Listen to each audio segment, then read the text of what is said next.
the last video, we looked at the backwards dynamic programming algorithm and how there's a couple of limitations with that. Now what we're going to do this time is we're going to look at a forwards dynamic programming algorithm which uses nearly the same formula as the backwards one. The only difference is that instead of the maximum value of the entire resource, it uses an estimate of the maximum value of the entire resource, or a maximum value of the remaining resource. So let's have a look at our 10 blocks again, and each block is going to be mined in sequence. Now before we can use this formula, we need to have an estimate of the remaining value. And to do that, we use what's called a seed schedule. So a seed schedule is just at a default cutoff grade throughout the whole schedule. It doesn't have to be optimum, it's just a place to get going. We often apply a break-even cutoff grade for the seed schedule. Then what we're going to do is we're going to look at the first increment of material. We're going to calculate the cash flow from each of the high, medium and low cutoff grade policies and add that to the remaining value, and we'll end up with the first increment that the high cutoff grade is the best strategy to use. Like we did in the previous algorithm, let's keep moving down to the second last block. So we'll keep using this same formulation and doing calculations to work out the cutoff grade at each point.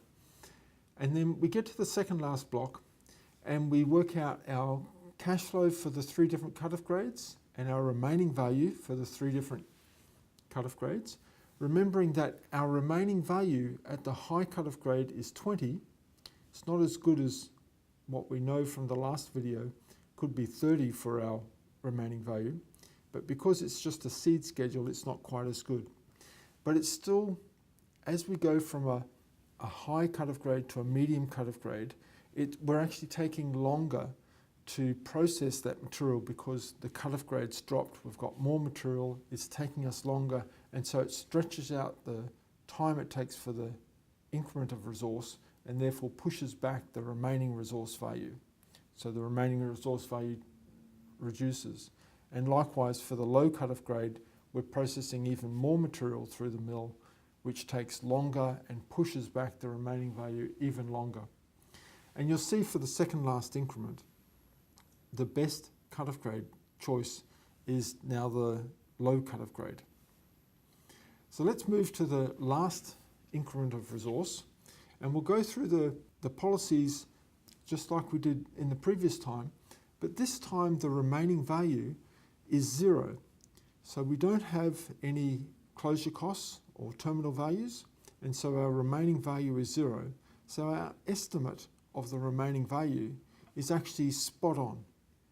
So when we do the comparison of the cash flow plus remaining value, and we pick the low cutoff grade again, it is actually the best policy for that last increment of rock. So now our estimate for the last increment of rock is spot on. Now what we're going to do is, having been through the schedule using the seed value, we've now calculated a new schedule that has an optimized cutoff grade policy. And it's not the optimal policy yet, it's just been improved or optimized based on the seed schedule. But we're going to take that improved schedule and feed it back and go through the whole process again. So this is an iterative process. So let me show you graphically how this works. So now what we have is we have our 10 different increments of resource, and we have our seed schedule is this dotted line at the top. So about $7.50 a tonne for our cutoff grade. We have our NPV is 1759.7 at that seed policy, and that's taking us 13.87 years. Now when this algorithm starts now, it's going to start at the first increment, and then you'll see it move through each increment from the beginning of the schedule to the end. Each time changing the NPV and the life of the schedule. So what we've ended up now is with a generally declining cut-off grade. It's actually a variable cut-off grade because it increases sometimes and it decreases others, so it's called a variable cut-off grade. But it generally is higher at the start of the schedule and drops down towards the end of the schedule. We've got very close to our maximum NPV from the backwards dynamic programming solution, which gave us 1875.5. But this is just the first iteration. Now, the second iteration, we're going to go back to the start and go through each increment again. And what you'll see here is just a fine adjustment to this policy as you go through each increment. And the NPV just changes slightly and the life changes slightly as we go through it.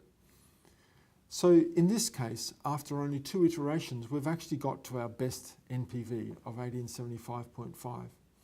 You can see the variable cut-off grade policy starting off a little bit lower, going up, and then gradually declining for most of the life of the project. This was a graphical illustration of the forward successive approximation dynamic programming algorithm. In the next video, we'll go through a comparison of the complexity and the calculations required between the forwards and the backwards algorithms, and we'll see just how much you can throw at this algorithm. I look forward to your comments and feedback below, and we'll see you in the next video.